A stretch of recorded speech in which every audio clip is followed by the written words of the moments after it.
قال رب إني لا أملك إلا نفسي وأخي فافرق بيننا وبين القوم الفاسقين.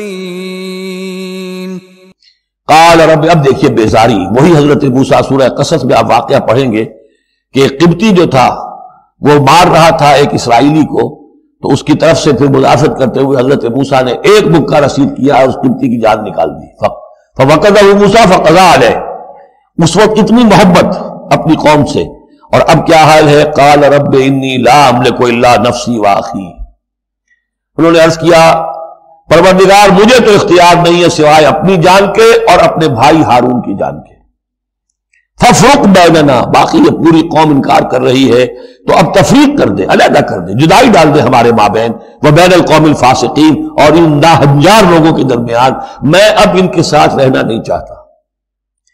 آج کی اصطلاح میں ہم کہہ سکتے ہیں میرا استعفی قبول فرما لے، کہ میں اب ان کے ساتھ نہیں رہنا چاہتا.